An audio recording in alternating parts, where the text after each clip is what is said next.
La pandemia marcó un antes y un después para el teatro, arte que resultó afectado como todos los espectáculos, pero que no se pudo reinventar como sucedió con otras áreas o entretenimientos por la ausencia del público, señaló la actriz Violeta Isfel. Todo el mundo del entretenimiento fue lastimadísimo, tal vez un poco se salvó la televisión, pero todos los espectáculos en vivo se vieron mega lastimados. Efectivamente hay una línea, hay un antes y un después, aunque si bien el teatro trató de reinventarse en plena pandemia, a mí me tocó incluso hacer obras de teatro por streaming y nos dimos cuenta que ni eso puede superar al teatro.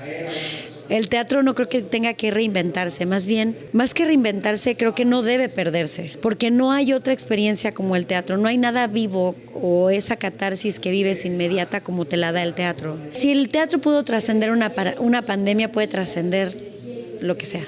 La actriz explicó que la compañía de arte que creó luego de la pandemia tiene 1 año y 3 meses presentando la obra Lagunilla, mi barrio, un gran logro especial. Con imágenes de Rodrigo León e información de Álvaro Martínez, Tele Yucatán te informa.